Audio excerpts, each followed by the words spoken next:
ये आज का सत्र हम श्रीमद् एसी भक्तिवेदांत स्वामी श्रील प्रभुपाद को समर्पित करते हैं। वह इस्कॉन के संस्थापक आचार्य हैं। तो आइए, और इसके बाद मैं अपने परम पूज्य गोपाल कृष्ण गोस्वामी महाराज और परम पूज्य राधानाथ स्वामी महाराज को भी प्रणाम करती हूँ और इनसे आशीर्वाद की कामना करती हूँ। तो अध्याय 2 पर हैं हम भगवद गीता के। उसका जो शीर्षक है वह है गीता का सार। तो हमने आपको बताया था कि हम अभी पहला भाग जो कर्म योग है वह पढ़ रहे हैं। वह पहले जो 6 अध्याय हैं भगवद गीता के, उसमें कर्म योग के बारे में बताया गया है। तो हमारा अध्याय 1 हो चुका है, जिसका शीर्षक था कुरुक्षेत्र के युद्धस्थल में सैन्य निरीक्षण। अभी हम आज जो दूसरा अध्याय हमने प्रारंभ किया है, उसका जो शीर्षक है वह है गीता का सार।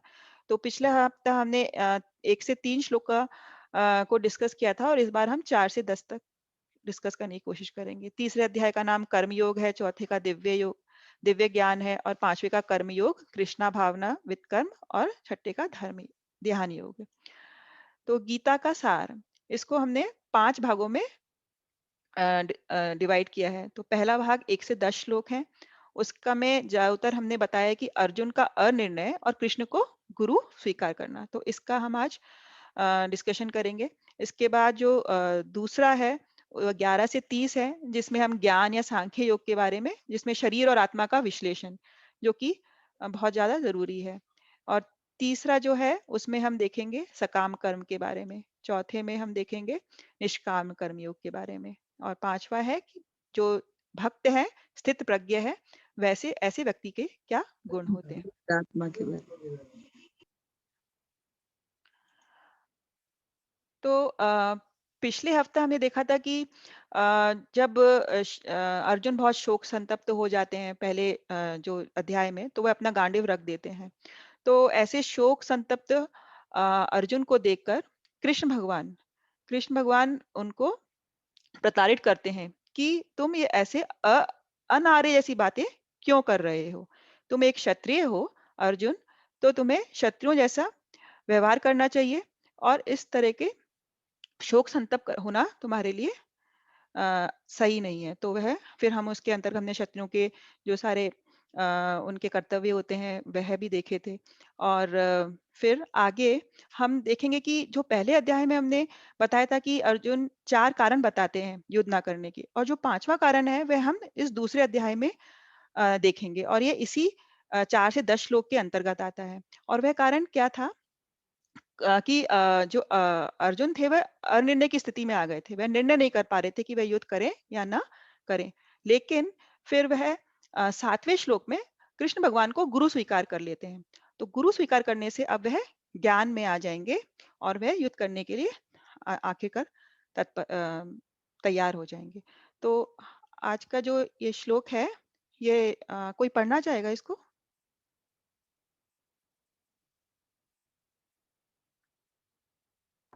कथम विस्महं दसंख्ये द्रोणं च मधुसूदन ईसु विपर्त्योस्यामि पूजार हावरिसुदन। ठीक है, थैंक यू प्रेम देवी जी।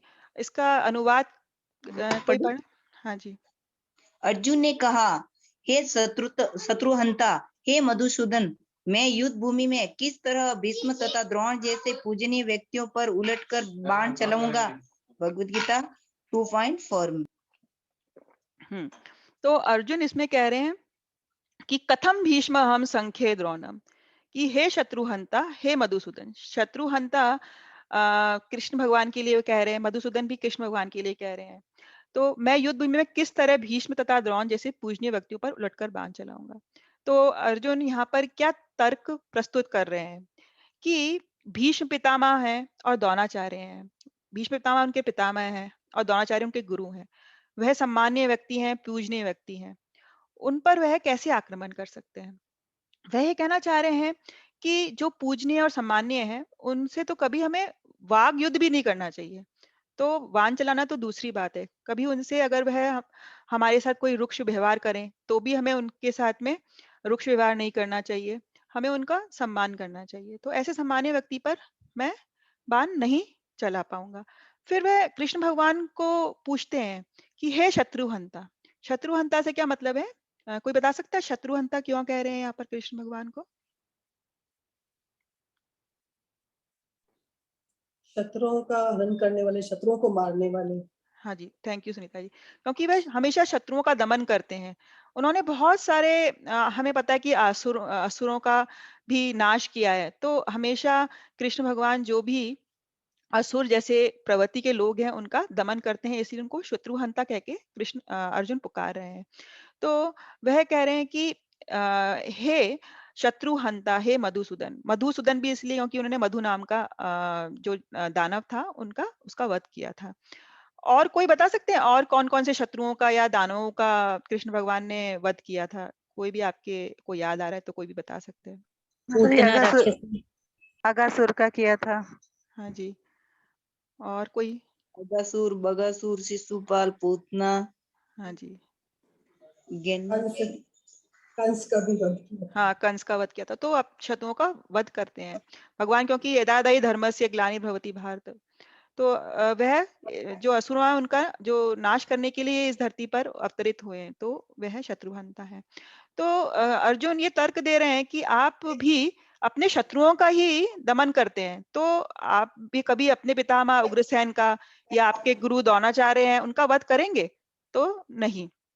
तो इसलिए वह तर्क दे रहे हैं कि जब आप कभी अपने रिश्तेदारों का वध नहीं करेंगे, तो मैं कैसे कर सकता हूँ? तो इस तरह का तर्क वह प्रस्तुत करते हैं। आगे ये श्लोक कोई पढ़ना चाहेगा?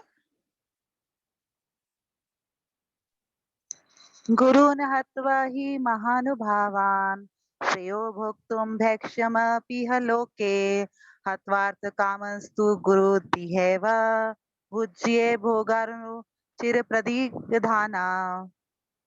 थैंक यू माता जी। थैंक यू सुवर्णा माता जी। तो इसका अनुवाद कोई पढ़िए जिसने अभी तक नहीं पढ़ा है। दीदी हाँ मैं जी। पढ़ूं? हाँ जी, नमिता जी पढ़िए। ऐसे महापुरुषों को जो मेरे गुरु हैं, उन्हें मार कर जीने की अपेक्षा इस संसार में भीख मांग कर खाना अच्छा है। भले ही वे सांसारिक लाभ के इच्छुक हों, किंतु है तो गुरुजन ही। यदि उनका वध होता है तो हमारे द्वारा भोग्य प्रत्येक वस्तु उनके रक्त से सनी होगी। भगवत गीता 2.5। थैंक यू नमिता जी। तो अब इसमें फिर से वो इसी तर्क को आगे प्रस्तुत कर रहे हैं कि अगर ऐसे महापुरुष जिनका जो मेरे गुरु हैं उनको मैं मारूं, इससे तो बेहतर होगा कि मैं युद्ध ना करूं और भीख मांगकर अपना जीवन यापन करूं। तो फिर से यहाँ पर वे अपने कर्तव्य से, क्षत्रिय जो कर्तव्य है उससे विमुख हो रहे हैं। फिर वे तर्क दे रहे हैं कि भले ही वे सांसारिक लाभ के इच्छुक हों, किंतु हैं तो गुरुजन ही। यदि उनका वध होता है तो हमारे द्वारा भोग्य प्रत्येक वस्तु उनके रक्त से सनी होगी। तो ये कह रहे हैं कि इसमें हम जानते हैं कि जैसे जो भीष्म पितामह हैं और द्रोणाचार्य हैं, वह अधर्म का साथ दे रहे थे। और ऐसा क्यों दे रहे थे? क्योंकि वह बाध्य थे। एक तो उन्होंने वह दुर्योधन के जो आर्थिक सहायता उन्होंने ली थी और वह बंधे हुए थे कि हमें उसका ही साथ देना पड़ेगा, क्योंकि हमें जो भी शासन में है उसका साथ देना पड़ेगा। इसीलिए उन्होंने द्रौपदी की भी सहायता नहीं करी थी और इसी कारणवश उनको यह अधर्म का साथ देना पड़ता है और उनकी मृत्यु होती है। कृष्ण भगवान कहते हैं जो भी अधर्म का साथ देगा अंत में उसका अंत होगा। तो इसीलिए और हमें पता है कि हमारे शास्त्र ये कहते हैं कि अगर कोई गुरु है, अगर उसने कोई निंदनीय कार्य किया है या अगर वो विवेक शून्य हो गया है, अपनी बुद्धि मति को खो दिया है, तो ऐसे गुरु का हम त्याग कर सकते हैं। तो यहाँ पर यही स्थिति है। जैसे कि हम एक उदाहरण है, जैसे अम्बरीश महाराज की जो कथा आती है, अगर आपको पता है, तो अम्बरीश महाराज जब वामन देव उनसे 2 पग भूमि मांगने आते हैं, 3 भाग भूमि, तो शुक्राचार्य को पता चल जाता है। तो वह अम्बरीश महाराज के गुरु होते हैं शुक्राचार्य।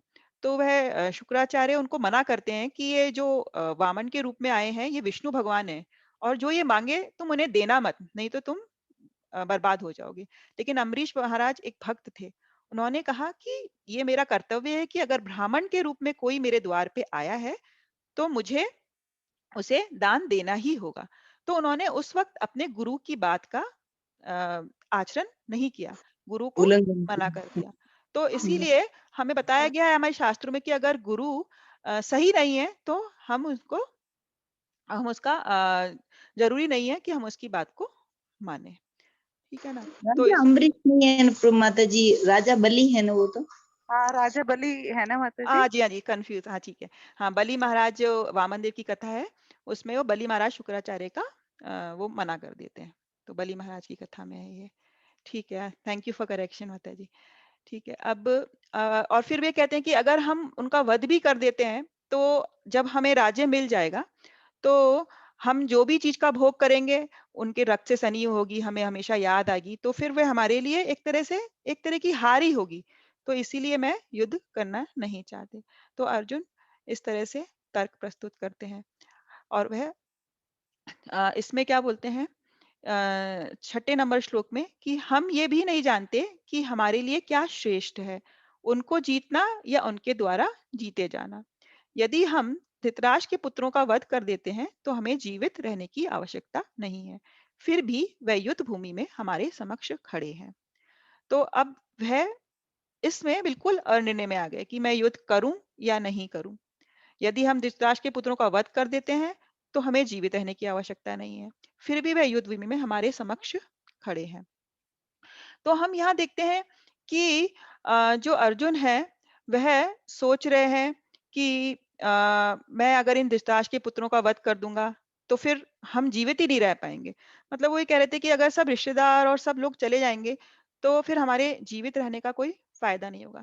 यहाँ पर हम देख रहे हैं कि कैसे अर्जुन एक भक्त हैं और वह सोच रहे हैं, लेकिन जो दुर्योधन था वह तो हमेशा से उनको मारने का कुछ ना कुछ प्लानिंग करता रहता था। बचपन से ही भीष्म को उन्होंने जहर देने की कोशिश करी और हमेशा इसी प्रयास में रहता था कि कैसे पांडवों का वो नुकसान करे या उनको मारे।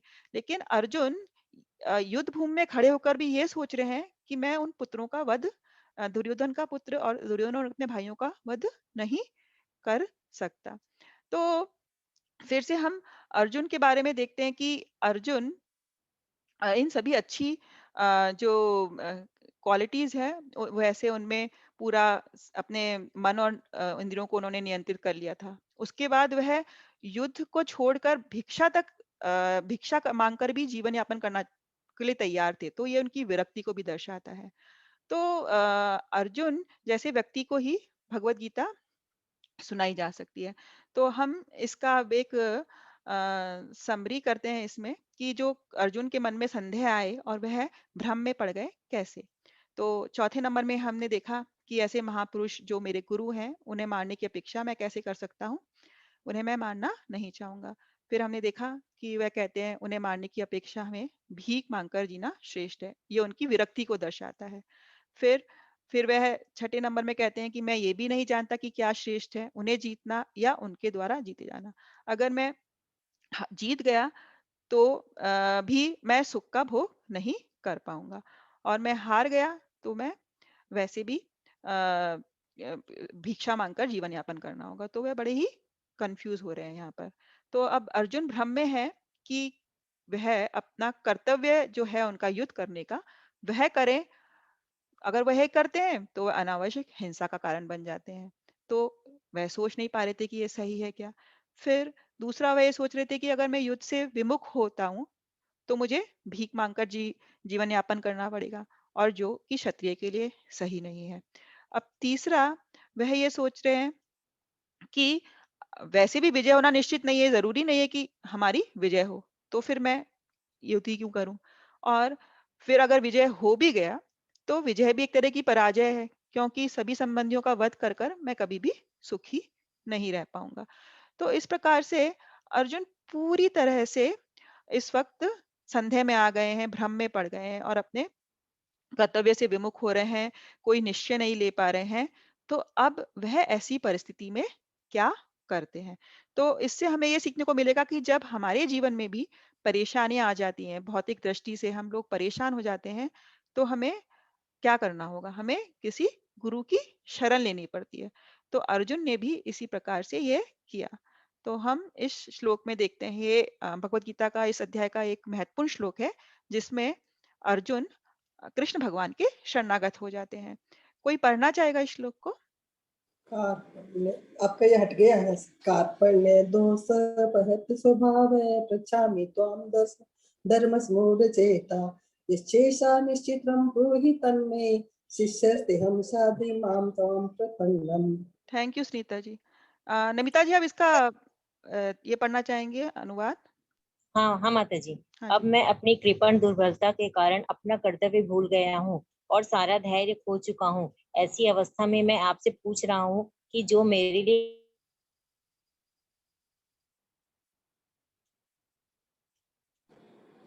श्रेष्ठ को निश्चित रूप से बताएं। हाँ, हाँ, हाँ, आवाज नहीं आ रही माता जी। हाँ जी, आवाज़ नहीं आ रही माता जी आपकी। नमिता जी? ठीक है, मैं पढ़ती हूँ। तो शायद नेटवर्क प्रॉब्लम। हाँ जी। अब मैं अपनी कृपण दुर्बलता के कारण अपना कर्तव्य भूल गया हूँ और सारा धैर्य खो चुका हूँ।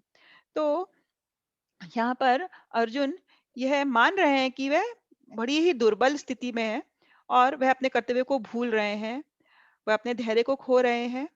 तो अब वह कृष्ण भगवान से पूछते हैं कि इस अवस्था में जो भी मेरे लिए श्रेष्ठ है, वह आप मुझे बताएं। आवाज नहीं आ रही है माता जी। आवाज नहीं आ रही? हेलो, अब आ रही है? नहीं, हमारे आ को रही है, तो आपकी तो आ रही है माता जी। आ रही है ना? हरे कृष्णा। हाँ आ रही है माता जी। ठीक है।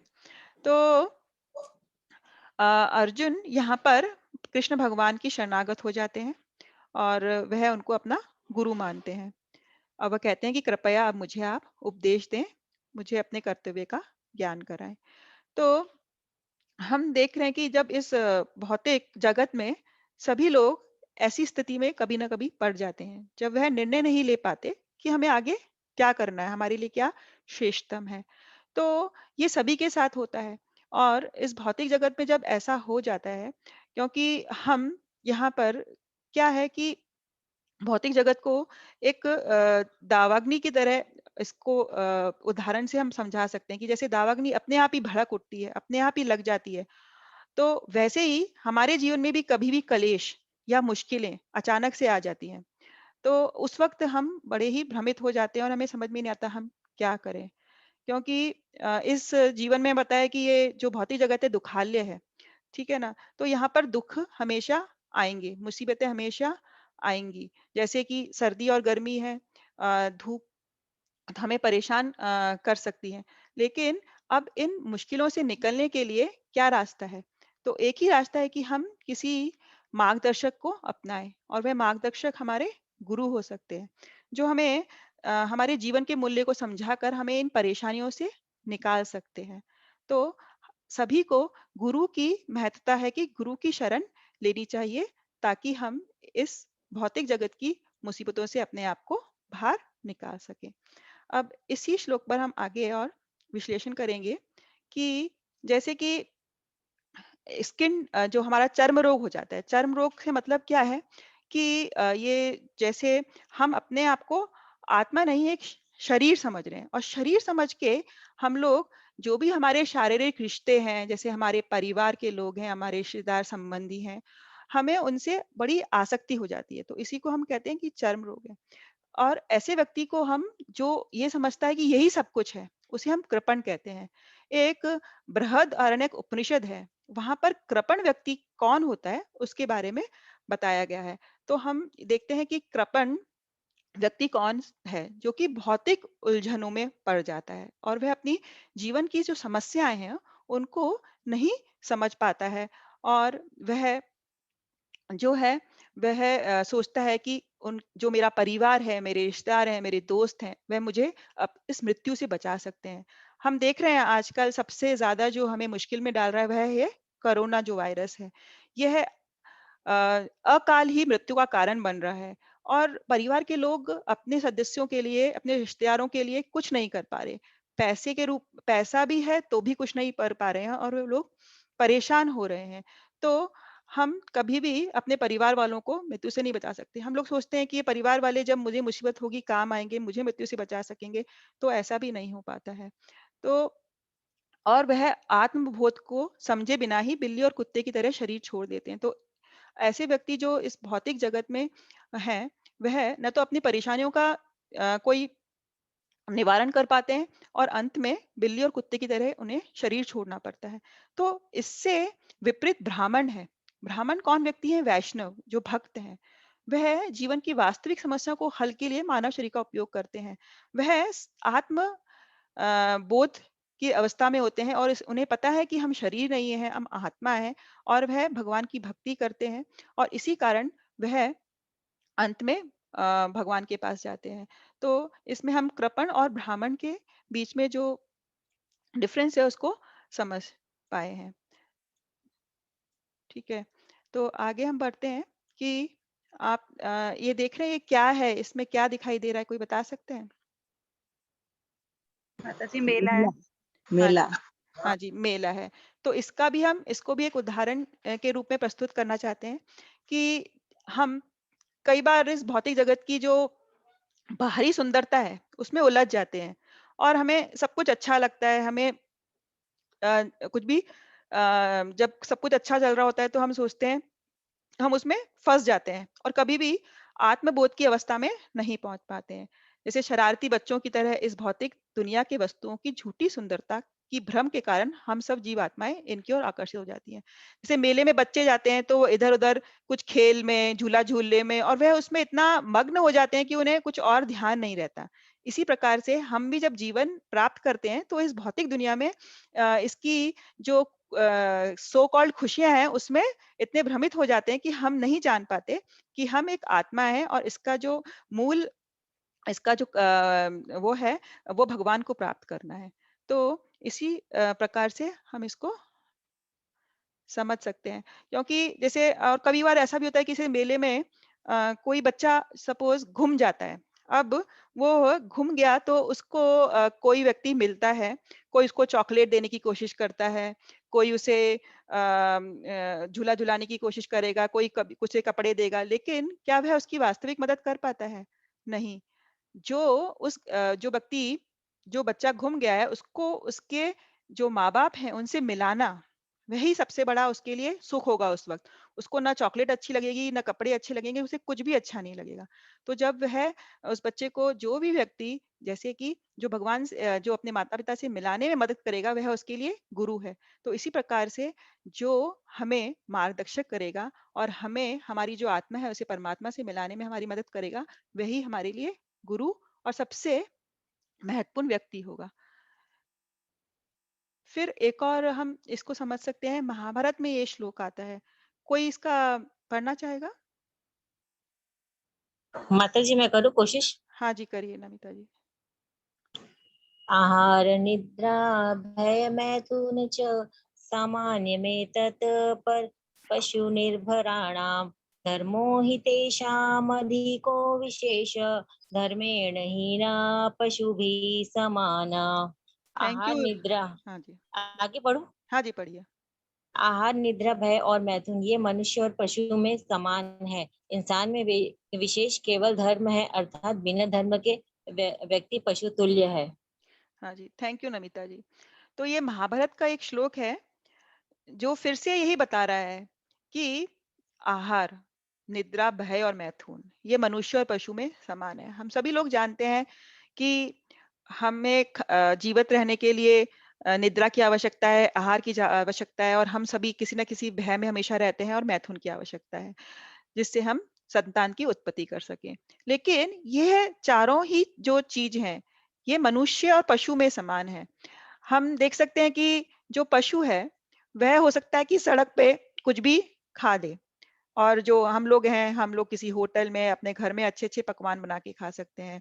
जो पशु है उसको जंगल में और जब ज़मीन पर भी आराम से वह निद्रा में चला जाता है। हमें गद्दे अच्छे-अच्छे गद्दे चाहिए होते हैं सोने के लिए। तो गद्दे तो इसमें हम देखते हैं कि यह बिल्कुल सिमिलैरिटी है मनुष्य और पशु में और जो पशु हैं वह भी भयभीत रहते हैं और हम भी कभी ना हमेशा किसी न किसी भय में रहते हैं और मैथुन सबको आवश्यकता है ही क्योंकि वह हमारे जीवन की एक आवश्यकता है जिससे संतान की उत्पत्ति होती है लेकिन इससे हम मनुष्य और पशु में कोई अंतर नहीं कर सकते। फिर महाभारत में बताते हैं कि हम पशु से अपने आप को कैसे अलग कर सकते हैं। तो इंसान में एक विशेष केवल धर्म है। धर्म जो है जिसका हम आचरण कर सकते हैं।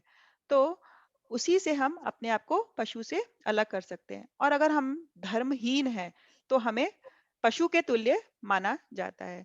तो आजकल जो और व्यक्ति, माता जी धर्म और प्लस ना विवेक बुद्धि दी है मनुष्य को भगवान ने।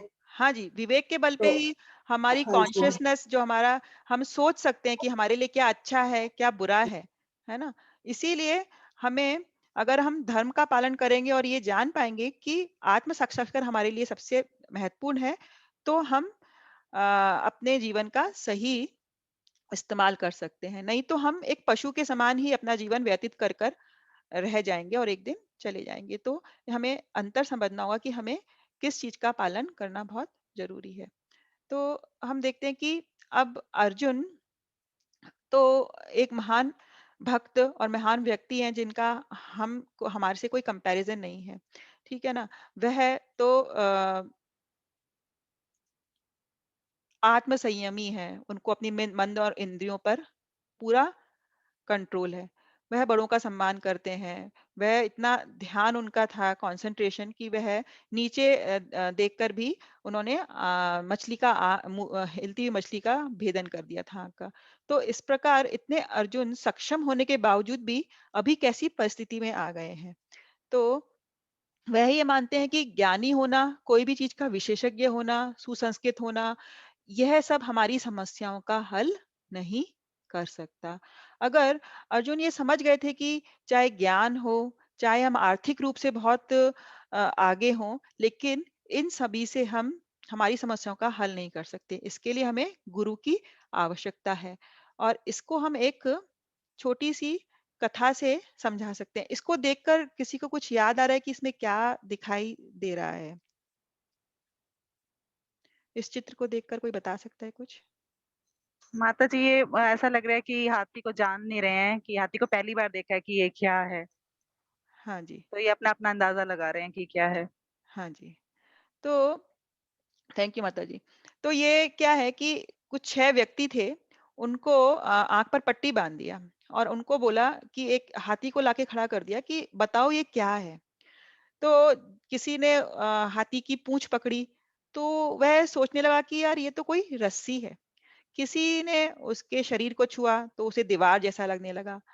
उसने पैर को छुआ तो लगने लगा कि ये पेड़ है, और ना उसकी जो सूंड को छुआ तो लगा ये सांप की तरह से है। जब उसके टस्क को उसको छुआ तो उन्हें लगा कि ये तो भाला है, और जब उसके कान को छुआ तो लगा ये पंखा है। तो सब व्यक्ति अपने-अपने हिसाब से उसका उसको बताने लगे कि ये है, वो है। लेकिन उन्हें इसका पूर्ण ज्ञान नहीं था, क्योंकि वह अंधे थे। वह देख नहीं सकते थे कि ये एक हाथी है। तो हम देखते हैं कि अगर हमें भी हमारे जो ये हैं सब इंद्रियां, ये भी पूर्ण नहीं है, और हम अपूर्ण इंद्रियों से कुछ भी जानने का प्रयास करेंगे तो हम गलत ही उसका वो करेंगे। तो अगर हमें हमारी इंद्रियों को सही दिशा में लाना है तो हमें किसी गुरु की आवश्यकता होगी। गुरु ही हमारा सही मार्गदर्शन कर सकता है। तो हम अपनी इंद्रियों से कुछ भी नहीं समझ सकते। तो इसमें गुरु की आवश्यकता है। और आगे हम देखते हैं कि जैसे ये पीटी उषा है, ये एक दौड़ती हैं, है ना? बहुत अच्छा दौड़ती हैं और मेडल प्राप्त करती हैं। कोई डॉक्टर है। तो इन लोगों को भी हमेशा कुछ अर्जित करने के लिए ऐसा नहीं है कि उन्हें गुरु की आवश्यकता नहीं थी।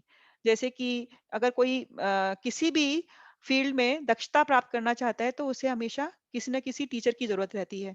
चाहे पढ़ाई के लिए हो, डॉक्टर बनने के लिए हो, उसे विद्यालय में जाके गुरु के अंदर अंदर पढ़ना पड़ेगा। चाहे भागने में उन्हें कला सीखनी है, चाहे किसी और चीज़ की कला सीखनी है, तो हमें हमेशा गुरु की आवश्यकता होती है।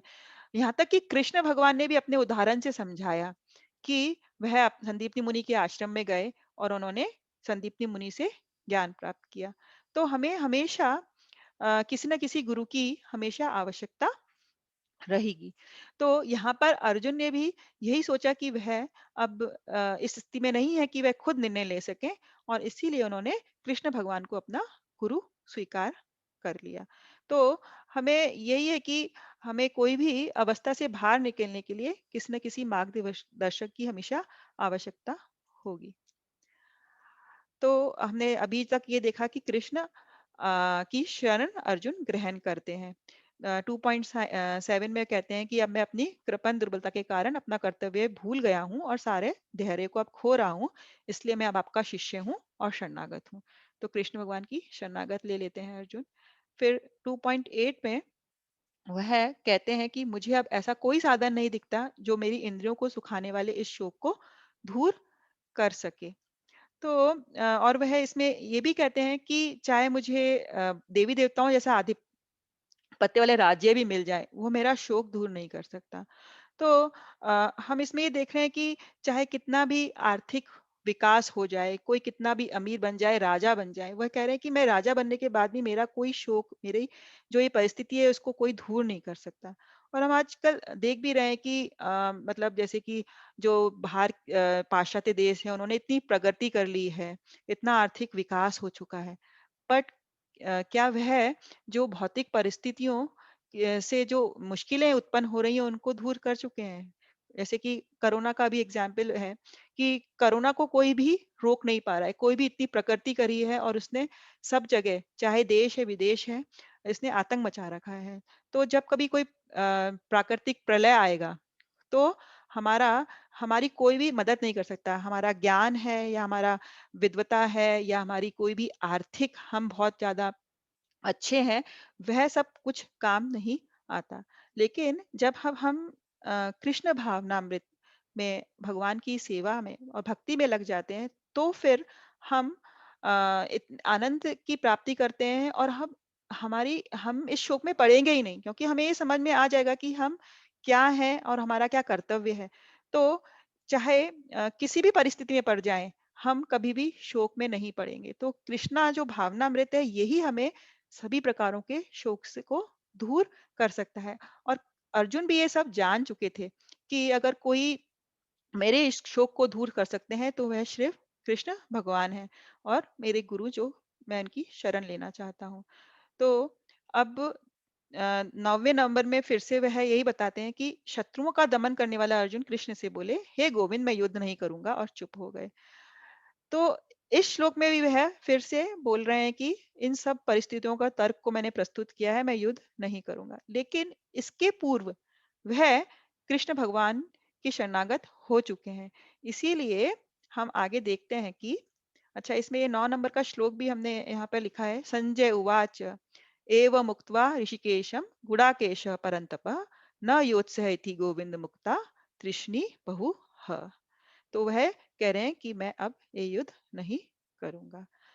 आगे हम देखते हैं कि अर्जुन अ,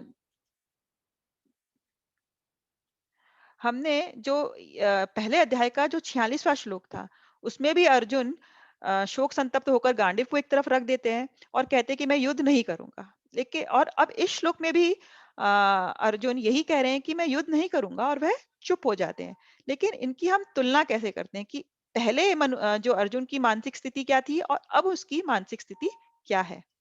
तो 46 नंबर में हम देखेंगे कि अर्जुन ने अपना धनुष और बाण एक और रख दिया, और इसका मुख्य कारण था उनकी भावनाएं। वह करुणा से अभिभूत हो गए थे और उनकी मनोदशा ऐसी थी कि चाहे जो भी हो जाए, वे युद्ध नहीं लड़ेंगे। वह बहुत ज्यादा ही डिप्रेशन में और शोक संतप्त हो गए थे और वह बिल्कुल दृढ़ निश्चय कर लिया था कि वह युद्ध नहीं करेंगे। लेकिन अब जब दूसरा अध्याय चालू होता है और कृष्ण भगवान बोलना शुरू करते हैं, तो अर्जुन का मानसिक जो असंतुलन था, वह धीरे धीरे नियंत्रण में आने लगता है और वह कुछ सोचने के काबिल होते हैं। और इसीलिए वह यह स्वीकार करते हैं कि वह अपनी कृपण दुर्बलता के कारण अपने कर्तव्य को भूल रहे हैं, और वह फिर कृष्ण को आत्मसमर्पण करते हैं और उनके शरणागत हो जाते हैं। तो जब 9 नंबर में वह कह रहे हैं कि मैं युद्ध नहीं करूंगा, तो वह यह कहना चाह रहे हैं कि मैं मानसिक असंतुलन के कारण लड़ने के सक्षम नहीं हूं, लेकिन कृष्ण भगवान, मैंने आपको गुरु के रूप में स्वीकार कर लिया है, इसलिए अब आप मेरे संदेह को दूर करें, मेरे भ्रम को मुक्त करें, ताकि मैं लड़ने को तैयार हो सकूं।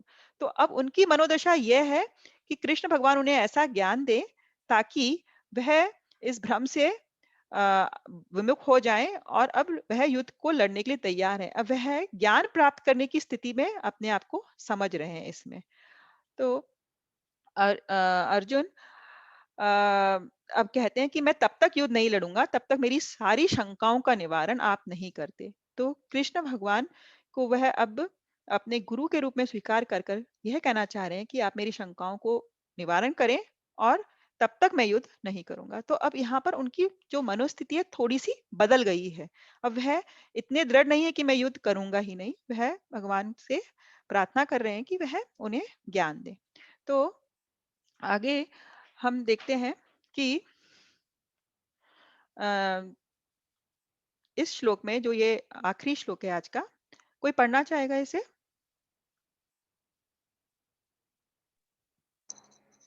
तमुवाच हरि तमुवाच ऋषिकेशः प्रहसन्निव भारता सैन्योरुभयो मध्ये विषीदन्त मिदं वचः। कोई और इसका अनुवाद पढ़ना चाहेगा? हाँ जी, आप पढ़िए मैं प्रहलाद पढ़ूं? महाराज। हाँ जी। हे भरतवंशी धृतराष्ट्र उच्च उच्च समय दोनों सेनाओं के मध्य शोकमग्न अर्जुन से कृष्ण ने मानो हंसते हुए ये शब्द कहे। भगवद गीता 2:10। ठीक है, थैंक यू जमुना माता जी। तो तमुवाच ऋषिकेश प्रसन्न विभारत सेनोरुभयोर्मध्ये विषीदन्तम इदम वचः। तो अब हे भरतवंशी दृष्टांत, तो ये संजय कह रहे हैं, उस समय दोनों सेनाओं के मध्य शोक मग्न अर्जुन से कृष्ण ने मानो हंसते हुए ये शब्द कहे। तो संजय ये दृष्टांत को बोल रहे हैं कि जब अर्जुन ने कृष्ण भगवान को अपना गुरु स्वीकार कर लिया, तो वह थोड़ा सा मनी मन हंसे। अब वह यहाँ पे क्यों हंस रहे हैं? क्योंकि हम देखते हैं कि कृष्ण और अर्जुन जब मित्र हैं तो वह समान पद पर है, लेकिन अब एक मित्र ने दूसरे मित्र को अपना गुरु स्वीकार कर लिया है। तो यहाँ पर अब अर्जुन से कृष्ण सब अगले जो हम पढ़ेंगे अध्याय में, वहां अब कृष्ण भगवान बोलना चालू करेंगे, ज्ञान देना चालू करेंगे। तो यहाँ पर हम देख रहे हैं कि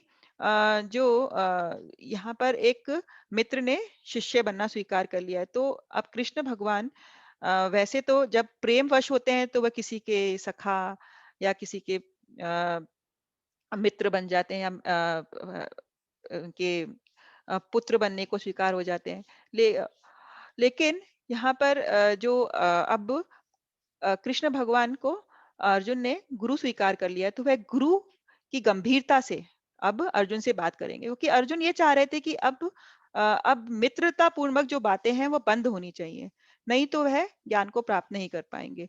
तो वह इसलिए अब आगे हम देखेंगे कि कृष्ण भगवान कैसे अर्जुन को ज्ञान देते हैं। और ये जो वार्तालाप हुआ, इसमें वैसे भी कह रहे हैं सेन्योर उभयोर मध्य, मतलब ये दोनों ही सेनाओं के बीच है हुआ था ये वार्तालाप।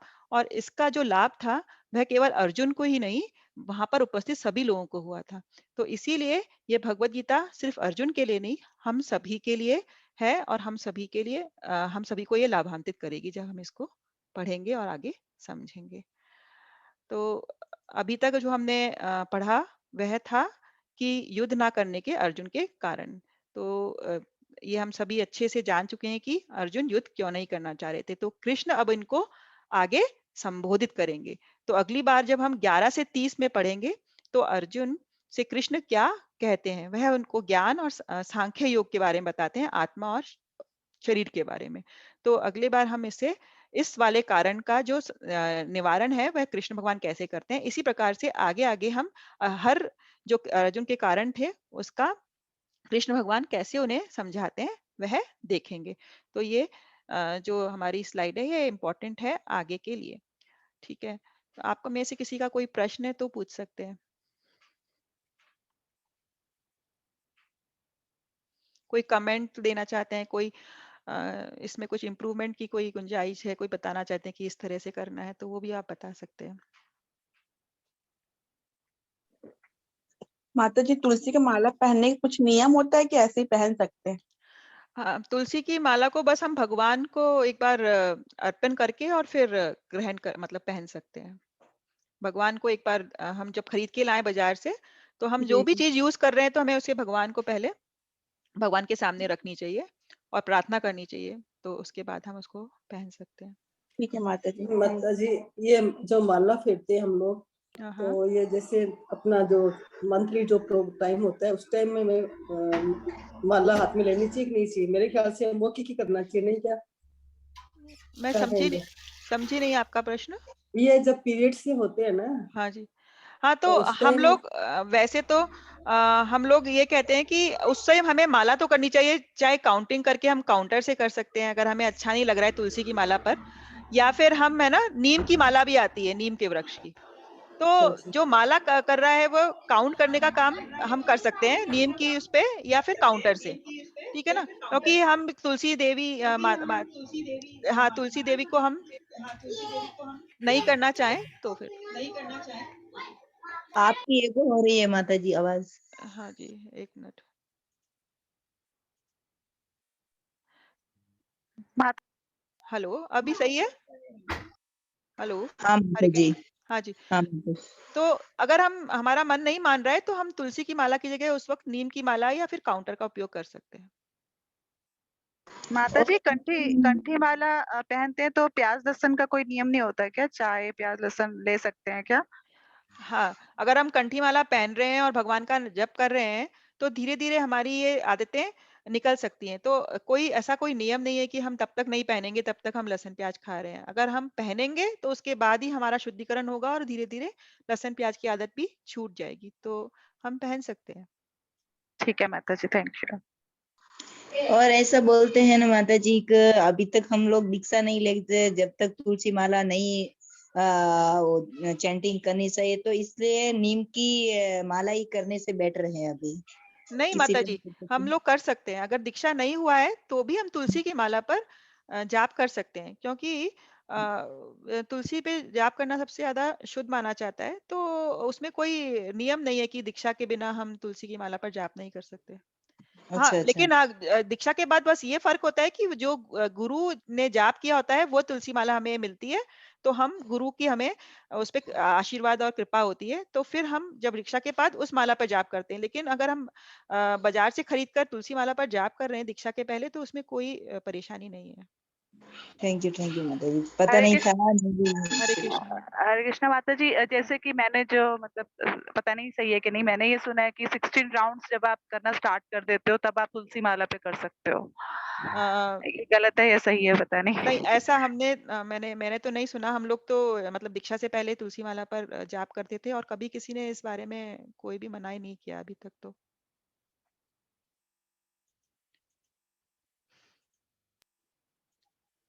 हरे कृष्णा माता जी, एक प्रश्न है मेरा। हाँ जी, बोलिए।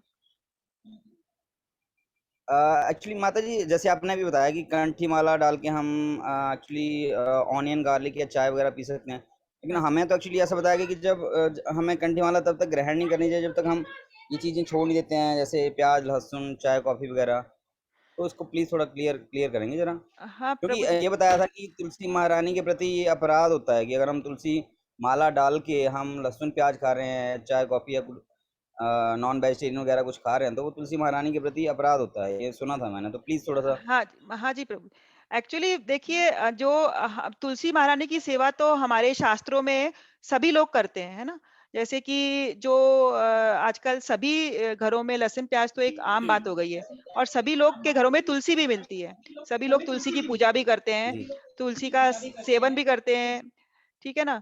तो जब हम ऐसा कर सकते हैं, तो कंठी माला पहनने में कोई बुराई नहीं है, क्योंकि उससे हम कंठी माला या जाप करना चालू करेंगे तो धीरे-धीरे हमें ये चेतना आएगी कि हमने तुलसी को धारण किया हुआ है, तुलसी की माला पर जाप कर रहे हैं। तो धीरे-धीरे वो गंदी जो आदतें हैं वो हमारे को उनको निकालने में मदद ही करेंगी। तो अभी तक मैंने तो नहीं सुना है, और आपका ये अगर ये कन्फ्यूजन है तो मैं इसको अगले सत्र में पता करके आपको मतलब डाउट क्लियर कर सकती हूँ। हाँ, एक्चुअली मेरे जो काउंसलर हैं, मैं एक्चुअली नोएडा में पहले जॉइन हुआ था 2006 में एज ए हाँ, हाँ। ब्रह्मचारी। हाँ, वो हाँ। उस टाइम हमें जो गाइड करते थे, उन्होंने उस टाइम हम, क्योंकि हम लोगों को तो स्टार्टिंग में पता नहीं था, तो हाँ, उन्होंने हाँ। बोला कि जब हम स्टार्टिंग में कंठी माला डालना चाहते थे, तो उन्होंने बोला प्रभु जी कि पहले आपको ये सारी चीज़ें छोड़ना पड़ेंगी, उसके बाद आप कंठी माला डाल सकते हैं। तो प्लीज़ थोड़ा सा मेरा डाउट है, हाँ, प्लीज़ आप हाँ इसको। बताइए। अब मैं और सीनियर लोगों से पता करके आपको पता कर दूँगी। सेम हियर माता जी, मेरे साथ भी ऐसे ही हुआ। ठीक है, क्योंकि अभी तक तो हमने देखा था कि हम लोग मतलब ऐसे अलाउ कर रहे थे, तो अभी अगर ये डाउट है तो सीनियर लोगों से पूछ के आपको बता देंगे। नहीं, ये इस्कॉन में कितने लोग पूछते हैं, तो प्रभु जी आप बोले वही बोले थे हाँ कि जी, हाँ ये जी। डालने के बाद में आप कभी भी वो भगवान के प्रति जुड़ जाएंगे ना, तो अपना आप भगवान आपकी रक्षा करेंगे। चाहे शराब पी रहे हो, चाहे खा रहे हो, उससे कुछ भी फर्क नहीं पड़ेगा।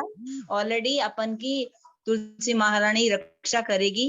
ऐसा कुछ भी नहीं है, क्योंकि बहुत बड़े बड़े लोगों ने भी पूछा था, मगर इस्कॉन में यही क्वेश्चन का आंसर मिल रहा है जो आपने आज दिया था। हाँ, माता जी। कुछ मंदिरों में ऐसा हो सकता है वो कहते हो, लेकिन प्रभुपाद जी ने ऐसा कुछ नहीं कहा है। प्रभुपाद जी ने कभी ऐसा नहीं कहा है कि हम तुलसी की माला पे जप नहीं कर सकते दीक्षा से पहले, या कंठी नहीं पहन सकते। नहीं, प्रभुपाद जी ने नहीं किया है ऐसा। मैं प्रभु आश्रय का ही बुक पढ़ रही हूँ, उसमें लिखा हुआ है कि उस टाइम कुछ भी नहीं छोड़े थे। अमेरिका लोग पूरा खा रहे थे, तो भी वो तुलसी धारण भी किया था और दीक्षा भी प्राप्त की थी। हम्म, फिर विग्रह की भी सेवा करनी थी, तो जी जी जी वही जी। माता जी बराबर बोल रही हैं आपको। जी हम्म, जी। तो आपको कुछ डाउट करने की जरूरत नहीं है प्रभु जी, क्योंकि मैं हाँ 100 हाँ बार ये क्वेश्चन सुन सकी हूँ राधापति प्रभु जी का। हमारे को वीक में 1 बार 2 बार ऐसा क्लास चलती रहती है, तो मायापुर से हैं, तो बड़े बड़े सब पूछते हैं, तो उसमें नहीं तो मेरे को भी पता नहीं चलता था, इसलिए। थैंक यू ठीक है। फॉर द क्लियरेंस प्रभु जी। ठीक है, ठीक है, धन्यवाद माता जी। मुझे भी एक्चुअली वही था, देखिए शंकाएं ऐसे ही होती हैं मन में, हाँ, तो शंकाएं जब हाँ वैष्णव सीनियर वैष्णव से हम लोग क्लियर करते हैं तभी क्लियर होती हैं। तो हाँ जी, अगर ऐसा है तो कोई दिक्कत नहीं जी है। मैं जी बस मेरा एक समाधान चाहता था कि हाँ, कहीं से एक सोल्यूशन आ जाए, तो बस क्योंकि ठीक हम है। लोग जनरली ऐसा होता है जो जी हमारे सीनियर्स हमें बताते हैं, हम उसी को फॉलो करते हैं ना। हाँ, ठीक है गुरुजी। लेकिन इसीलिए प्रभुपाद ने जी ऐसा कभी जी कोई जी। नियम नहीं बनाया, तो ऐसा हमने कभी देखा भी नहीं। ठीक है, ठीक ठीक है। ठीक हरे है माता कृष्णा, जी, thank you Hare clear Krishna, करने के लिए। हरे हरे कृष्णा। कृष्णा, दंडवत प्रणाम माता धन्यवाद, जी। दंडवत प्रणाम। तो हम हरे लोग अभी कृष्ण। मंत्र साधना करते हैं। 10 मंत्र का हम उच्चारण करेंगे। अ, जय श्री कृष्ण चैतन्य कृष्ण चैतन्य